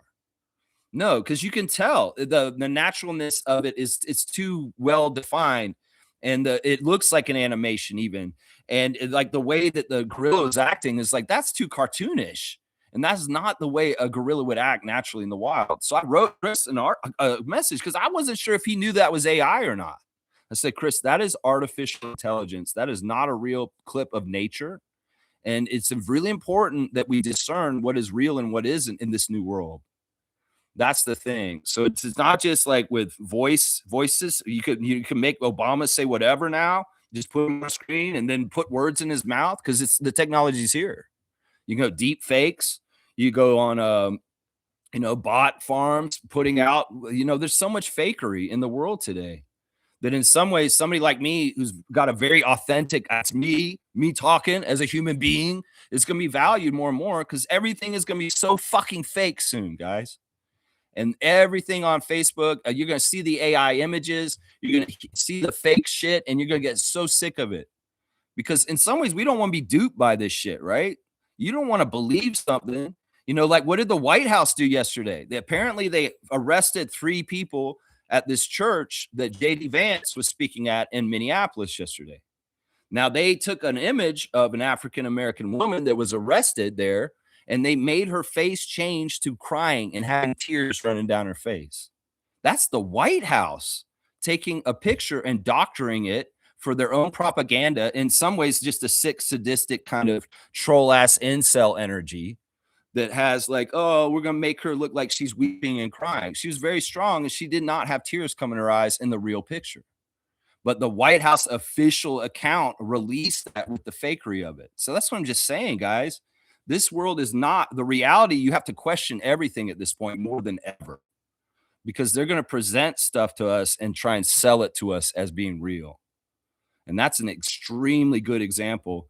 And that's your government in the United States on an official account doctoring a picture to try and influence your favor or make you feel something about that. Think about that, seriously. And think about how much this is going to be more and more embedded in our society, more and more going forward with the implementation of AI and all this stuff. In some ways, a lot of people may be like me, where I'm saying I reject it and I don't want to go with it. Fred's saying you got to go with it. It's the world. You'll get left behind. So be it. I'd rather live in the old world as far as be with the real world and not the fake world going forward. And it may make me go in another direction away from the rest of the world. I don't care. I'm 50. I can live in the woods and I can be an old man who's out of touch and out of date and has a potato for a phone. I don't give a shit. I don't give a shit. None of this stuff. I'm not trying to keep up with the Joneses. Trevor has a very rich life and he's doing fantastic. And I don't have an iPhone, Fred. So I'll go ahead and be left behind because honestly, the world that we're going into, in some ways, I don't really want to even be in it. I'd rather just keep the remnants of the world be from the past and, keep holding on to that until I die. And that's it. Because I don't necessarily have to go into this AI world with everybody else. You gonna force everybody to go in there? No, I'll reject technology before I do that. Yeah. I'll use the amounts of the levels that I'm comfortable with, like YouTube and talk to you guys right now. But it doesn't mean I have to go full throttle into all this shit like a lot of people are going to, because it is going to be the new world. And I'm not going to stop it. I know that. I'm not stupid. But that doesn't mean that I have to participate in it, right? We have to have choice in this. And they're going to try and force it on us, right? They're trying to force it on us. Kesper is saying, so they're over dependent on the team being a superhero team to save them from those opposing fans, as they're the mafia that's going to cut them up with swords for owed money. Yeah. I mean, listen, it is kind of tribal NBA stuff, but I want to get back to like the whole thing is like we're a big family too. You know, Fred talks about on Unguarded, saying this like, look, even though they're opponents and even though we don't want a league of friends, we still are a brotherhood as players. And in some ways, we need to look out for each other. He's the president of the Players Association. He, definitely has to have this kind of mentality. But it's not just them. Yeah, they have to look out for the officials. They have to look out for the coaches. They have to look out for the NBA family in general. And in some ways, the fan nation's getting so toxic and fighting against each other. In some ways, I'm not like that. Like yesterday, I did a reaction to the Kings game, and I said I love the Kings. In some ways, I love there's players on their team, and I wish they did better. I don't have to be fighting with every team. Sure, Philadelphia and us are going to have a little bit of button up, but the Sixers nation and us have also had very warm, nice moments together around Kyle Lowry, and we have had Sixers fans in here join us on this channel, and we've all gotten along and talk. So it's like, this whole ramping up of tribalism with NBA teams is silly. It's silly. I can talk about and be for the Raptors, but I don't have to be like, yeah, I want to kill everybody in Knicks Nation. We got Milbester. We love Milbester. That's right. That's what I'm saying. Cream's saying this. I'm not a gambling man, but if I was, I'd probably ask Chauncey Billups for guidance. Why? No, you don't ask him, man. He's not the right one. He's not the right one. You realize that Chauncey got in trouble for poker games, right? For poker games. They were cheating at poker games with the mafia, and that's why he's in trouble. I don't think it even had anything to do with sports betting, why Chauncey's in trouble with the FBI. He rigged poker games with high income clients and friends. He lured them in with his celebrity as an NBA coach and player, and they came in and they robbed him. They came in. It was him and a couple of other former players. Damon Jones, I think is the other name, from Cleveland Cavaliers. So, they entice these rich guys to come over, say, hey, you want to play some poker with Chauncey Billups? And then they had it all rigged for they could lose. There was no way they could win, and they stole money from them. That's why the FBI took Chauncey at the beginning of the season. Kareem saying this, Dame wanted a ring and his wife wanted the beach, so they compromised, got a divorce. Basketball gods fucked Dame's knee up, and now he's back with his wife because family is bigger than basketball. I don't know what the fuck I'm talking about. I don't know the part about her wanting the beach, but I do know that he wanted the ring, and she didn't want to leave. So because their family is based in Portland, and the kids were in school, so she stayed in Portland, and he went to Milwaukee for 2 years. And the thing that Dame Lillard found when he went to Milwaukee was he missed his family more than anything. That was the thing that was the most important thing to him, and that he realized, and that's why he was so moody and he hated being on the Bucks, is because he found out in his life that family is his priority. And that's a big reason why he came back and signed with Portland out of any other team, is because he needed to come back there and make things right. And in some ways, it's like it makes sense. I mean, he was in Portland his whole career, all of his social life, all of his friends, his wife's friends, his kids' friends, all their connections are there in Portland. And he found himself on an island socially when he went to Milwaukee. There's none of these connections. There's none of these friends in the community. It's like, sure, hey, Giannis, how you doing? Oh, Giannis's family's here. He's got his kids here, but I'm not here with my kids, because the wife didn't want to bring the kids, uproot them, and bring them to Milwaukee with me. That's it right there. That's the whole kit and caboodle of the saga of Dame Lillard on the Milwaukee Bucks. He got homesick for his family, and he needed to be with his kids because, shit, kids grow up quick, right? 2 years is a long time in a child's growing up time, and that's lost time. And in some ways, it was a waste of time for him to go to Milwaukee. Absolutely a waste of time. Absolutely. Infamous is here. Good morning, Infamous. Salute, freak. Jeannie has already come out and said that the article is BS, but of course people won't believe that because it's negative towards a certain player. Shaking my head. Yeah, they can say whatever they want. Like the people that are involved in these kind of articles, like I don't totally trust Jeannie Buss. First of all, they're trying to say they said a lot of nice things about her in the article too. Her other sister, the other sister, Janie, said, no, Jeannie doesn't have a bad bone in her body. She's just sweet and nice. No, she backstabbed her whole family. She backstabbed her brothers, and she backstabbed you, Janie. And she totally backstabbed her father too for what he wanted. Yeah, I've always thought Jeannie Buss was an interesting executive in the NBA because I'm like, all right, she's obviously the incumbent after Jerry. And the thing is, she had older brothers that maybe should have been in that spot. Why was Jeannie there? Well, because she showed more interest in running the Lakers than any of the other siblings. And Jerry felt like she was the most capable as far as knowing what to do in the business. The whole other thing that's a big, huge red flag about Jeannie Buss is Phil Jackson. Yeah, their relationship and what happened with that. And as far as like, she was dating the head coach of the team while she was also running the team at the same time. So there's a lot of stuff about Jeannie Buss. I wouldn't believe a damn thing she says because, first of all, she's a very attractive woman who can obviously snowball people into thinking things. And I think that she's a snake. I think that she acts like she's so sweet and nice and kind, and she's not. She's not because she was power hungry with the Lakers, and that's why she did what she did. And that article may spell out fact. So why is she saying it's BS? What's BS about it, Jeannie? There's a lot of what's said in that article happened in fact, and you documented. What's BS about it? In fact, that article is very nice to you. It kind of painted you on the down low as being a snake, and you could read between the lines on it. But most of the language in it was saying that Jeannie was this and Jeannie was that, and like most people spoke nicely of you. You did backstab your younger brothers in the back when you got them fired last fall. You did. You did. And that was the thing. Dr. Jerry wanted those younger brothers to eventually take the reins from Jeannie Buss. The Jeannie Buss is a bridge, Dr. Jerry, Jeannie Buss to Jesse and the other Jay son, the younger sons, the sons with the other mother. That's the other part of it. The 4 older siblings were with Dr. Jerry's wife, first wife, and then the other 2 younger sons that are 30 years younger than the oldest sibling were with another woman. And apparently Jeannie, part of her thinking is that, well, those 2 were illegitimate sons anyway, because he was never supposed to have children with another woman after my mother. There's a little bit of that going on with that. So these kids, the younger brothers, are cut out. Dr. Jerry wanted them to run the team down the road. Dr. Jerry wanted the grandchildren of his to run the team after that. But Jeannie Buss sold the team to Mark Walter last year, and that has completely destroyed the Jerry Buss legacy and the vision that he wanted. So you go ahead and think for yourself. Think about what it is. And do you believe Jeannie Buss?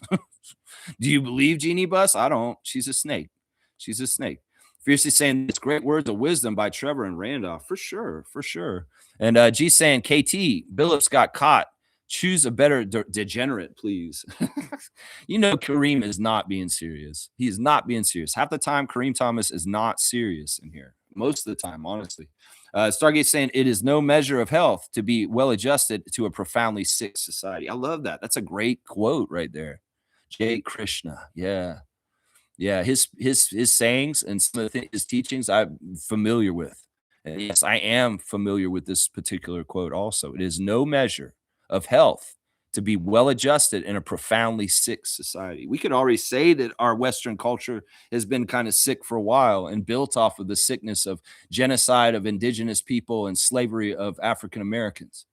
And that, that's stuff that Trump administration is trying to erase literally right in front of us.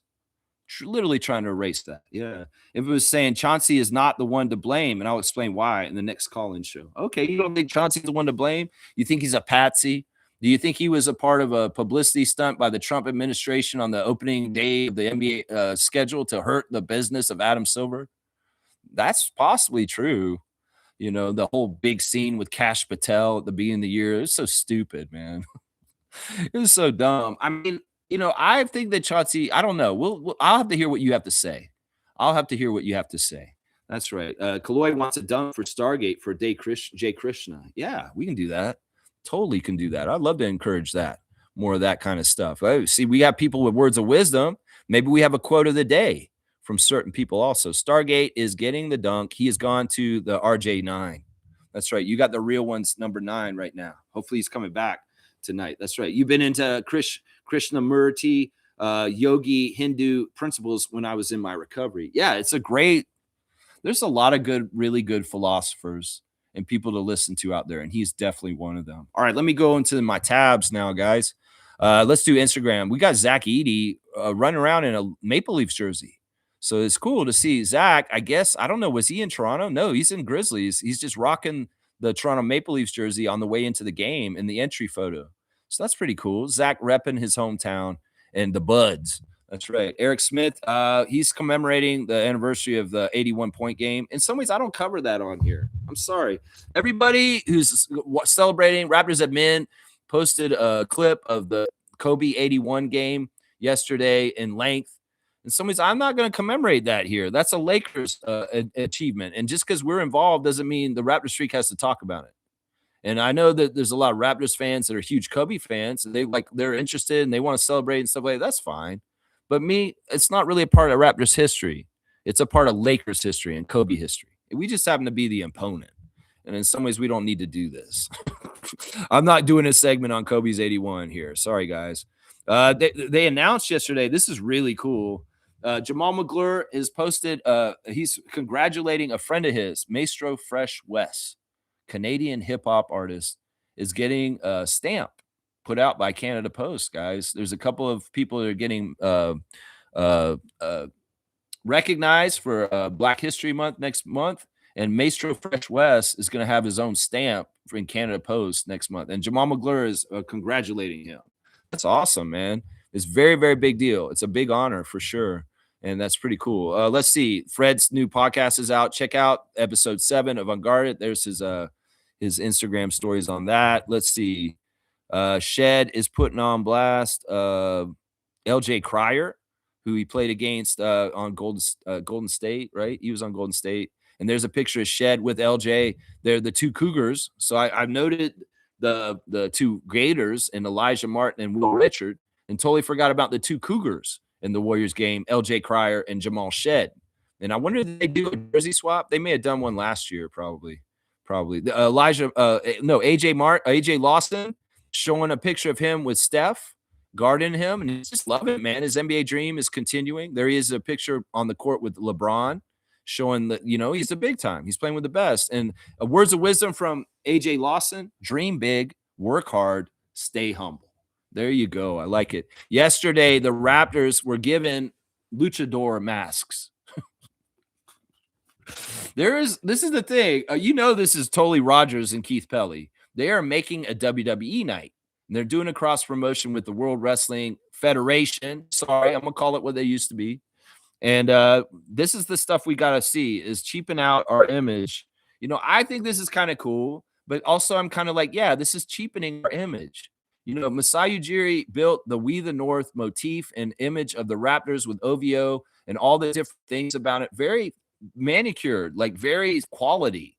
Like he had certain principles about what the Raptors were and their look and esteem. And he built this quality to our brand. And well, it's going to take less than a year for Keith Pelly and Rogers to run it in the ground with cheap ass shit stunts like this. WWE. Oh my gosh. They're going to give away wrestling masks to the fans. And in some ways I like that, because we're going to have these crazy wrestling masks on fans in the crowd going forward, which is kind of cool to look at. But the Raptors were putting on the masks yesterday. Jacoby Walter, Oshai Abaji, Grady Dick, and Sandro Mamu running around with masks on, looking like Nacho Libre. I thought that a couple of them looked like Blowfly, the great legendary dirty rapper. If you don't know who Blowfly is, go look him up. Check him out. Seriously. He's honestly one of the early pioneers of hip hop music. And I've seen him live myself in person in my lifetime. I saw him in Tallahassee once at a club. He's amazing. He's amazing. But yeah, they were looking like Blowfly with their mask on. And yeah, you can check it out. I don't know. I shouldn't hate on WWE with the Raptors. I don't like it now because the WWE is very much in bed with the president. And in some ways, I'm with Mick Foley. I'm not trying to associate with WWE. Meanwhile, Rogers is going to bring them in and cross-promote them with the Raptors all of a sudden. I'm going to see more cross-promotions with QVC kind of stuff and the Bills and the WWE, and less, I don't know, of these other nights that we used to do. Like Giants of Africa is probably not going to be around anymore.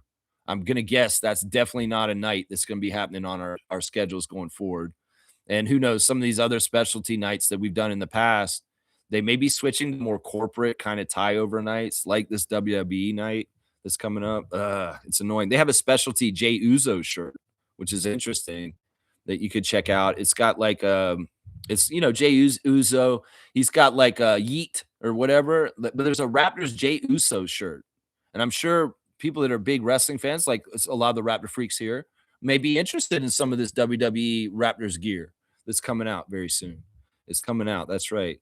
Let's see. Shout out to Fred VanVleet for coming through. Where was he? He was at a grocery store or something like that. I don't know. That's interesting. Let's see.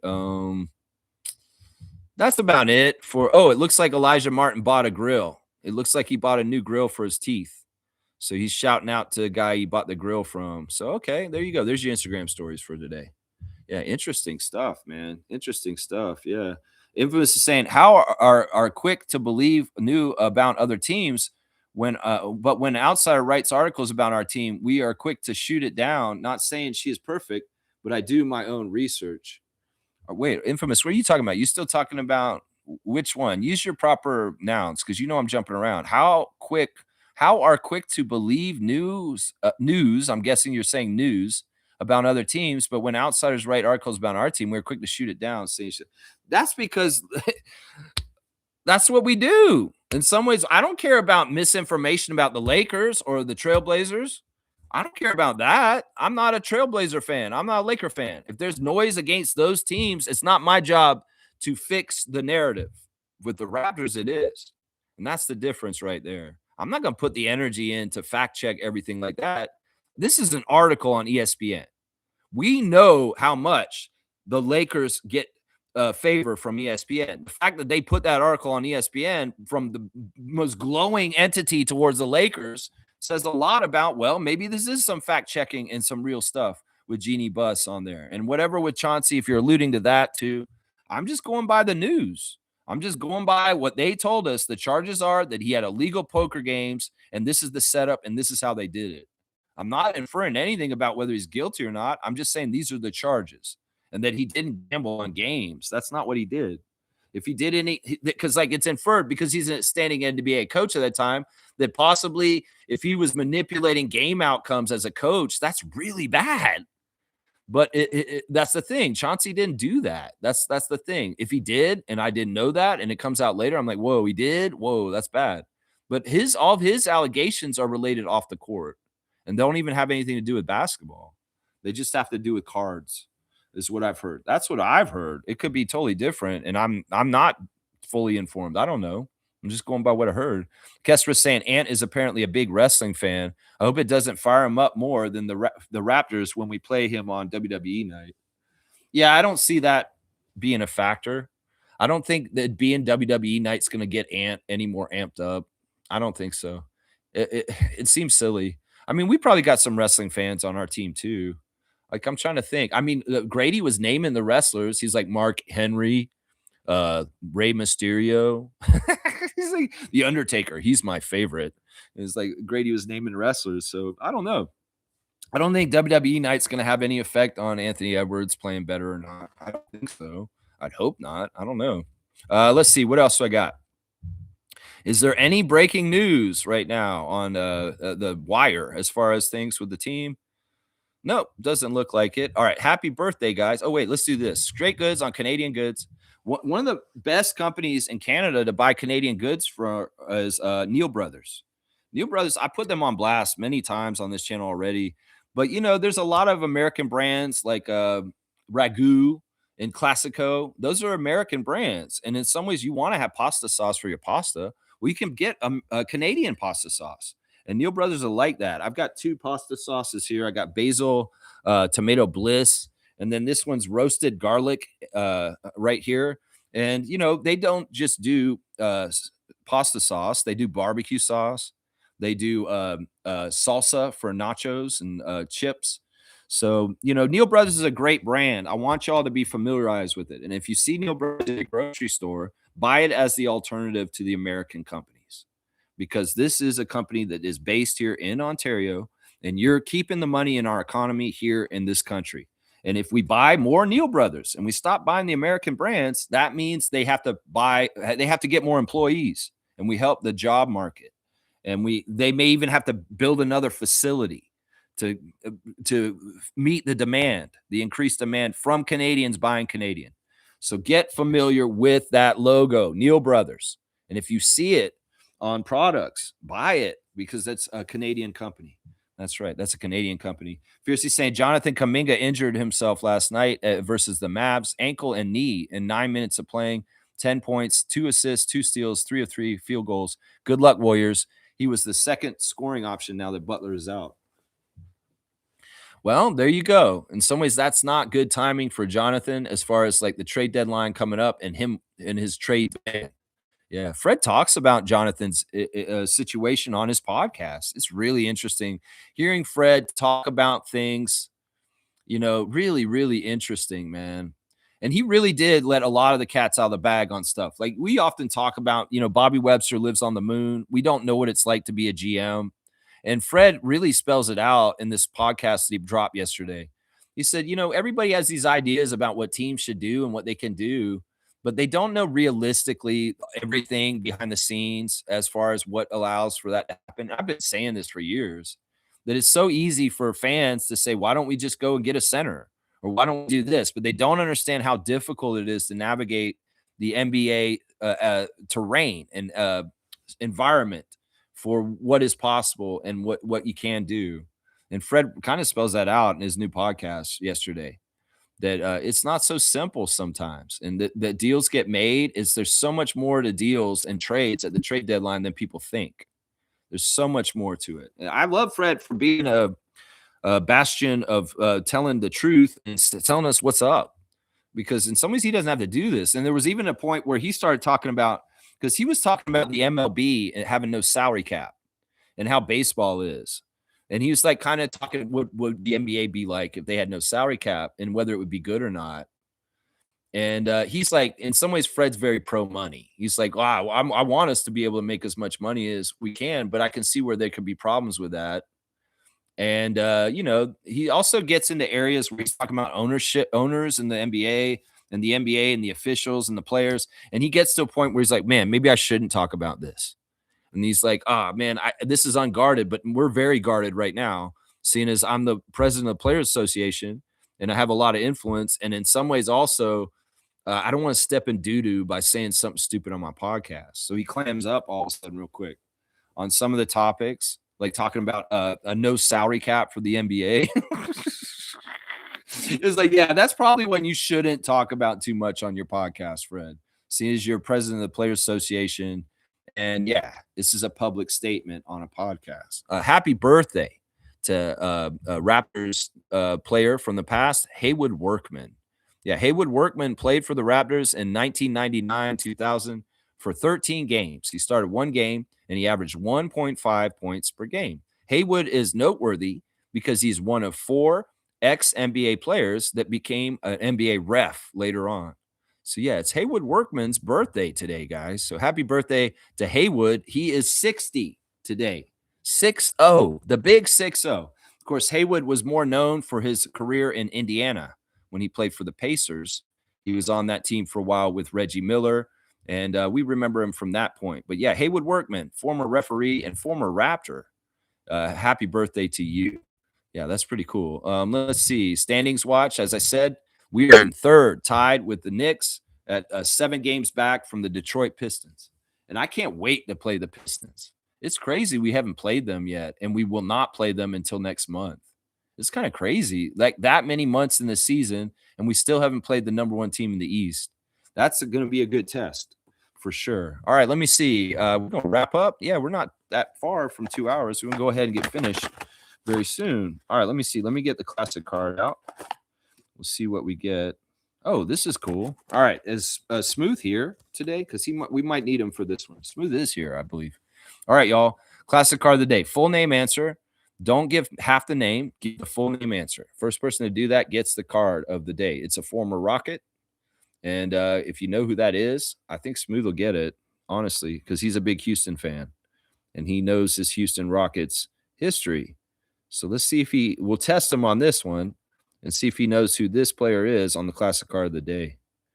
Yeah, Smooth got the one yesterday. He broke Slug Deezy's 5-day streak. So it's all quiet on the Western Front here right now. Rockets equals Smooth. That's right. Let's see if anybody gets that. There you go. Slug Deezy came and got it. He seagulled it. He figured it out before. Adrian Caldwell, backup, big for the Rockets back then. There you go. Only 2 years in the league at that point. And you see he was averaging about 2 points per game. Not a well-known player. In some ways, this is like William Bedford the other day. This is a 300-point card. So Slug Deezy getting another 300 points for his Raptor Freak trivia score. Because that's a tough one. Adrian Caldwell is not a very well-known player. He was not very well known when he played. So the fact that Slug Deezy can get his card 30 years later like that is very impressive. Very impressive. So 300 points for Slug Deezy.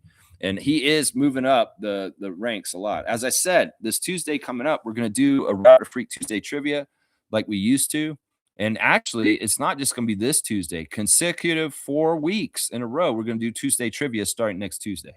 So next Tuesday, the Tuesday after that, the Tuesday after that, and the Tuesday after that. We're going to get a month of Raptor Freak Tuesday trivias starting this Tuesday coming up. So be ready for that. Get your trivia hats on. If you know your Raptors history and trivia, well, you'll have a lot of fun playing Raptor Freak trivia. That's right. It's advanced PhD level Raptors trivia. This is not easy stuff usually. It's very, very difficult. All right, let's get done, y'all. I appreciate everybody for joining me this morning for the preview this morning for the Raptors versus the Trailblazers. This is going to be a tough matchup because the Blazers are a very big team. It'll be interesting to see Darko's schemes for trying to work around this issue. If Colin is playing tonight, that will be huge to help us. It really will. RJ hopefully will be back too, and his winning ways can hopefully help us, guide us somehow, some way to just win against a team that's very big, that's big against us. Scotty's going to be very key. In some ways, I don't know if we're going to be able to expect Scotty to have a lot of offense tonight because he may be very busy doing heavy lifting.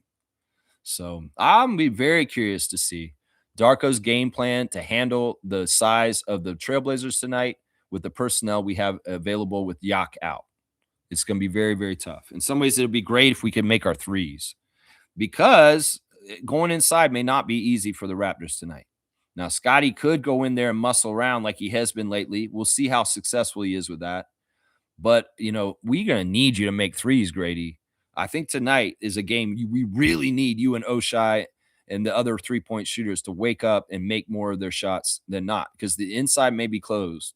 And we may not be able to do stuff. And just imagine if they try and run a zone on us, like with this team. Yeah, we got to build and stack from the last 2 wins this week.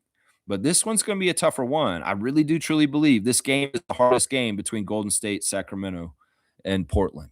So we got to come really, really with a professional competition to be able to meet the challenge.